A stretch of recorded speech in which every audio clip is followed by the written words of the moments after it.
أعوذ بالله من الشيطان الرجيم بسم الله الرحمن الرحيم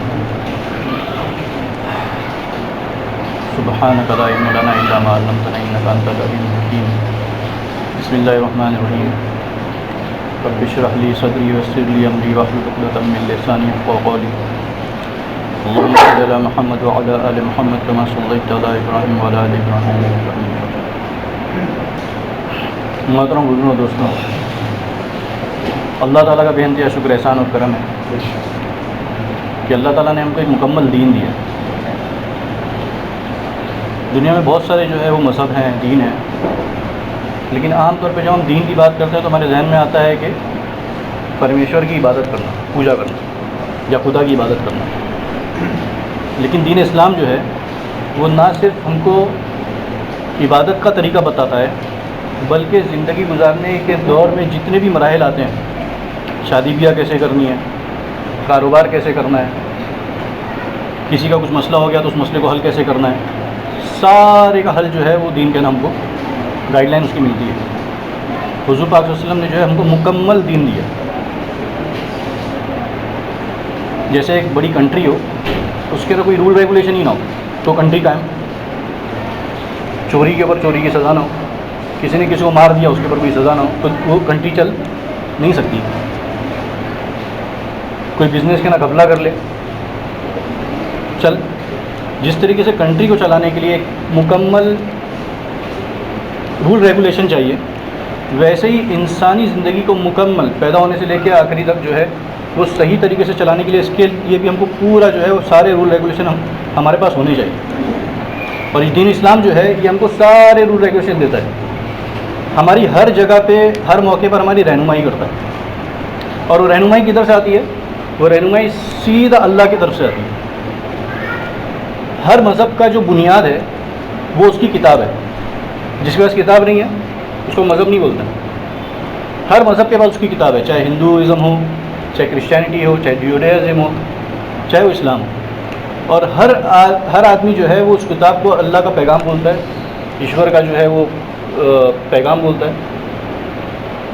تو اللہ کا جو پیغام ہے اس میں ہم کو ساری چیزیں ملتی ہیں. اب اس کے اندر شروع دن سے جو ہے وہ اسلام کو نیچا دکھانے کے لیے، اسلام کو رانگ ثابت کرنے کے لیے، غلط ثابت کرنے کے لیے بار بار قرآن کے بارے میں جو ہے وہ افواہیں اڑائی جاتی ہیں.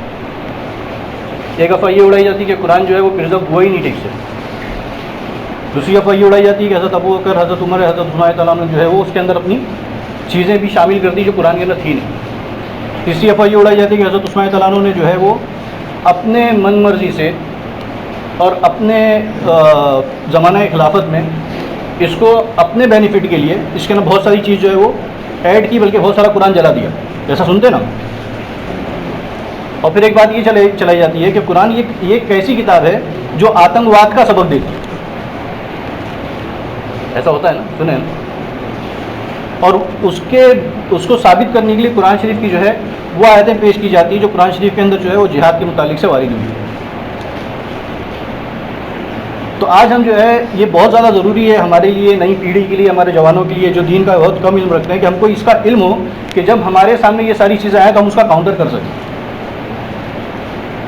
ابھی ایک نیا فتنہ واپس اٹھا ہے، وسیم رضوی، جس نے کیا پہلے تو کیا کیا کہ سپریم کورٹ کے اندر یاچیکا ڈالی کہ بھائی قرآن کے اندر جو ہے وہ یہ 23 آیت یا 26 آیت جو ہے وہ حضرت ابو بکر، حضرت عمر نے دوسرے علاقے پہ قبضہ کرنے کے لیے اور مال جمع کرنے کے لیے اس کے اندر ایڈ کیا، جس کا قرآن سے کوئی تعلق نہیں ہے. اس لیے جو ہے یہ 26 آیت نکال دی جائے. اس کا حال کیا وہ اپنے کو معلوم ہے کہ یہ پہلی بار نہیں ہوا تھا، اس سے پہلے بھی ہوا تھا جب سپریم کورٹ نے اس کو یاچیکا خارج بھی کر دی، اس کو 50,000 کے جو ہے اس کو پینلٹی لگا ہے. تو پھر اس نے اور آگے بڑھ کے کیا کیا کہ اس نے خود کا قرآن چھاپ دیا جس میں 26 آیت نکال دی. تو قرآن کو چینج کرنے کے لیے، قرآن کو غلط ثابت کرنے کے لیے یہ کوششیں بہت ٹائم سے ہو رہی ہیں. لیکن ہم کو یہ دیکھنا پڑے گا کہ قرآن جو ہے وہ کس طریقے سے جمع ہوا ہے، جمع کیسے کیا گیا اس کو. حضور پاک صلی اللہ علیہ وسلم کے زمانے میں جو قرآن پاک پڑھا جاتا تھا، جس طریقے سے پڑھا جاتا تھا، آج ہمارے جو ہاتھ میں قرآن ہے وہ بالکل ویسے ہی پڑھا جاتا ہے جیسے حضور پاک صلی اللہ علیہ وسلم کے زمانے میں پڑھا جاتا تھا. تو اس کو جمع کس نے کیا؟ یہ بات آتی ہے کہ ایسا تو وہ جمع کیا، لیکن کیسے جمع کیا؟ دنیا میں کوئی بھی کتاب ایسی نہیں ہے جس کو اتنے اوتھینٹک طریقے سے جمع کیا گیا ہو. کوئی کتاب ایسی نہیں. حضور صلی اللہ علیہ وسلم کے زمانے میں جو ہے وہ قرآن مختلف, جب حضور صلی اللہ علیہ وسلم کی کوئی وحی اترتی تھی تو بہت سارے صحابہ جو ہے نا وحی کے کاتب تھے, لکھتے تھے وہ. تو جیسے ہی کوئی آیت اترتی تھی تو حضور صلی اللہ علیہ وسلم جو صحابہ کو بتاتے تھے, اور کئی صحابہ اس کو لکھ لیتے تھے اور کئی صحابہ اس کو یاد کر لیتے تھے. اس لیے حضور پاک صلی اللہ علیہ وسلم کے زمانے میں ہی کئی صحابہ کو پورا قرآن زبانی یاد تھا. کسی نے, اور لکھت میں بھی تھا, کسی کے پاس جو ہے چمڑے پہ لکھا ہوا ہے, کسی کے پاس جو ہے درخت کی چھال پہ لکھا ہوا ہے, کسی کے پاس مختلف طریقوں سے قرآن لکھت میں تھا, اور جو طریقے سے پڑھا جاتا تھا وہی طریقے سے پڑھا جاتا تھا. اس لیے ہم اکثر سنتے ہیں کہ حضور پاک صلی اللہ علیہ وسلم جو ہے وہ رمضان کے مہینے میں حضرت جبرائیل علیہ السلام کو قرآن شریف سناتے تھے. سنیں نا یہ بات. اور وصال سے پہلے جو رمضان آیا اس میں حضور پاک صلی اللہ علیہ وسلم نے حضرت جبرائیل علیہ السلام کو 2 مرتبہ قرآن جو ہے وہ سنایا. تو کون سی ترتیب سے سنایا؟ اسی جس ترتیب سے ہم آج پڑھ رہے ہیں. تو اس کو جمع کیسے کیا گیا دوستوں کہ جو ہے وہ ایک حضور پاک صلی اللہ علیہ وسلم کے وصال کے بعد میں جو ہے وہ کئی لوگوں نے جو ہے, اب حضور کا وصال ہوا تو اتنا زبردست غم جو ہے وہ امت کے اوپر آیا کہ کئی لوگوں کو ایسا لگنے لگا کہ اسلام جو اب کیا ہوگا, ختم ہو جائے گا. لیڈ کون کرے گا اس کو کرے. اور اسی کے ساتھ ساتھ اور کیا ہونے لگا کہ کئی جھوٹے نبیوں نے نبوت کا دعویٰ کر دیا کہ بھائی ہم نبی ہیں, کوئی بولے ہم نبی ہیں. اسی میں ایک تھا جو ہے وہ مسلمہ ابن قذاب, اس نے بھی نبوت کا دعویٰ کیا. تو حضرت ابو بکر رضی اللہ عنہ جو ہے جو پہلے خلیفہ بنائے گئے, انہوں نے جو ہے اس سے لڑنے کے لیے اور اس کی جھوٹی رسالت خاتمہ کرنے کے لیے وہاں پر فوج بھیجی, اور وہ فوج جو ہے لڑی, اس کے بعد میں جنگ جیتی گئی. لیکن اس جنگ میں جو ہے وہ کئی سو صحابہ جو شہادت ہوئی, اس شہادت میں کئی سو صحابہ جو ہے وہ حافظ قرآن تھے جن کو قرآن پورا یاد تھا. کئی سو کی تعداد جو ہے وہ حفاظ کی شہید ہو گئی. اب جب یہ شہید ہو گئی اور اس کے علاوہ بھی کئی محاذوں پر جنگ ہو رہی تھی جہاں پہ صحابہ شہید ہو رہے تھے, تو حضرت عمر رضی اللہ عنہ کے دل کے اندر اللہ پاک نے بات ڈالی کہ اگر ایسے ہی چلتا رہا تو عین ممکن ہے کہ بہت سا حصہ جو ہے قرآن کا وہ ضائع ہو جائے گا. تو کیوں نہ اس کو جو ہے وہ ایک جگہ جمع کیا جائے. بات بھی کس کی طرف سے آ رہی ہے دل میں؟ اللہ کی طرف سے آ رہی ہے. حضرت عمر رضی اللہ عنہ نے اس کا تذکرہ حضرت ابو بکر سے کیا, خلیفہ سے. تو حضرت ابو بکر رضی اللہ عنہ نے فرمایا کہ تم ایسے کیسے کہہ سکتے ہو, جس کام کو حضور صلی اللہ علیہ وسلم نے نہیں کیا اس کو ہم کیسے کر سکتے ہیں؟ قرآن کو جمع کرنا نیک کام تھا, غلط کام تھا؟ نیک کام تھا. لیکن اس نیک کام کو بھی اس لیے کرنے سے تھوڑا ہچکچا رہے ہیں کہ اس کام کو حضور صلی اللہ علیہ وسلم نے نہیں کیا. آج ہم جو ہے وہ نیک کام بول کر جو ہے بہت سارے کام چلا ڈالتے ہیں نا امت میں, یہ بھی نیک ہے, وہ بھی نیک ہے, وہ بھی نیک ہے, تو چلا ڈالو. وہاں یہ دیکھا جا رہا ہے کہ حضور صلی اللہ علیہ وسلم نے کیا کہ نہیں کیا.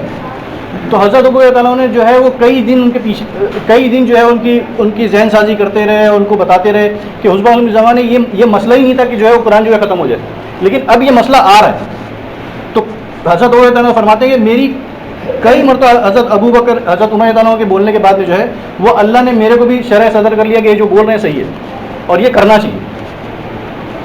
اب یہ کرنا چاہیے تو کیسے کرنا چاہیے؟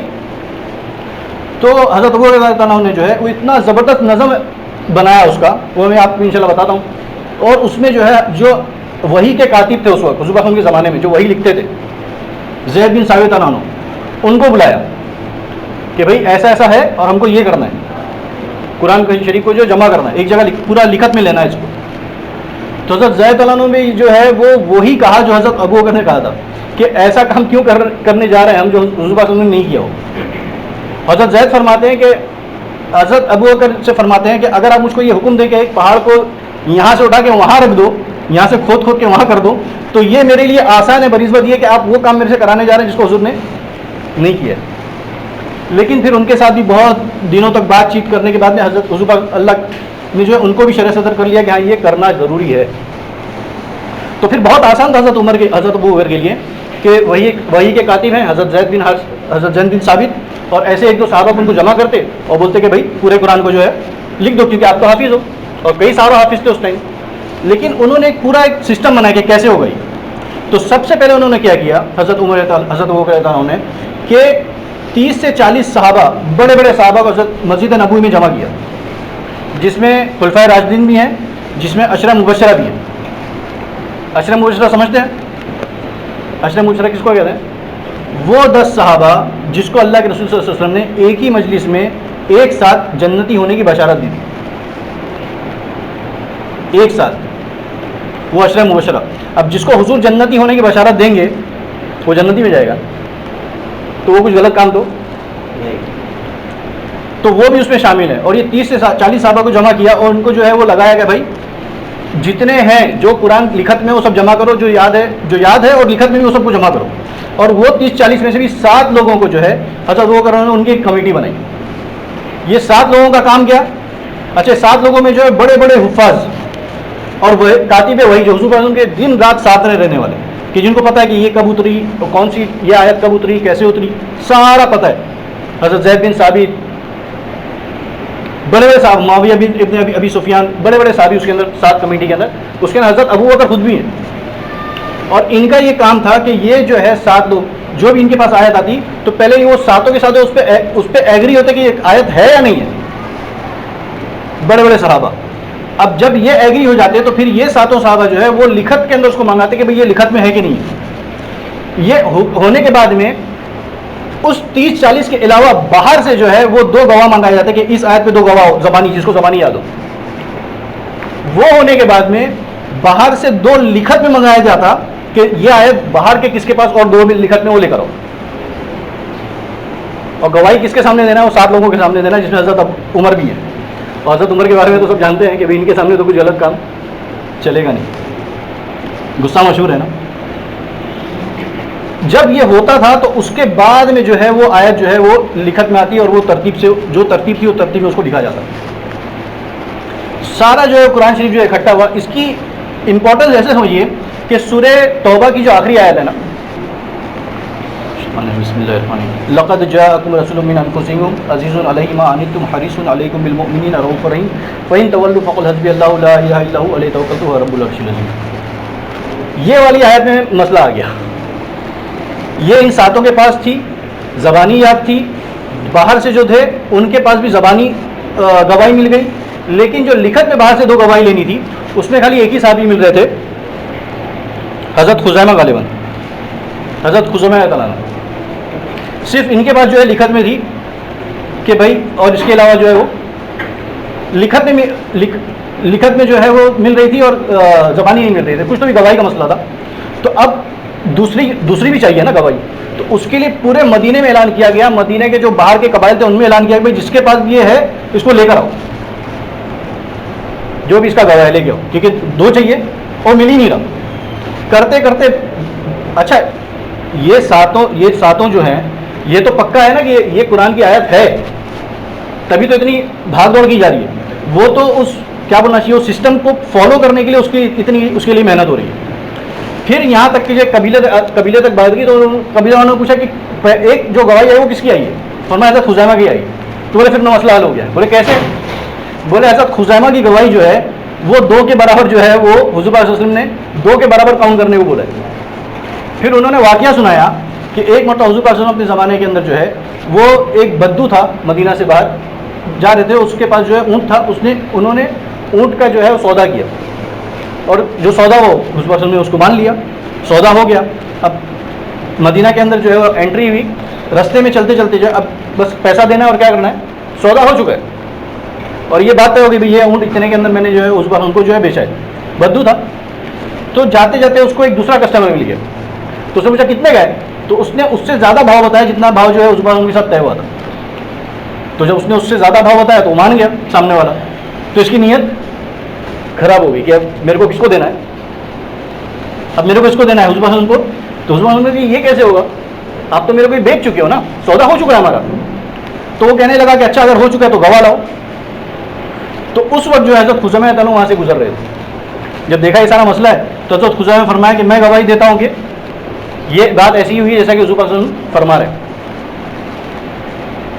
تو خیر وہ معاملہ وہاں پہ جو ہے اس کو بھی لگا کہ اب ان کے پاس تو گواہ، میرے پاس گواہ کوئی آنے والا نہیں ہے. تو اس نے جو ہے وہ تیار ہو گیا. لیکن حضور صلی اللہ علیہ وسلم کے اعلیٰ اخلاق یہ ہیں کہ حضور صلی اللہ علیہ وسلم نے اس کو اتنے پیسے دیے جتنے پیسے کا سودا اس نے دوسرے سے کیا تھا، اتنے پیسے دیے اس کو تاکہ اس کے بھی دل میں ملال نہیں رہے. اور پھر وہ سودا ہو جانے کے بعد، اس کے چلے جانے کے بعد حضور صلی اللہ علیہ وسلم نے حضرت خزیمہ سے پوچھا کہ خزیمہ تم تو وہاں پہ تھے نہیں، تو آپ نے گواہی دی کیسے؟ تو حضرت خزیمہ فرماتے ہیں یا رسول اللہ صلی اللہ علیہ وسلم آپ نے اس سے بڑی بڑی باتیں ہم کو بولی ہے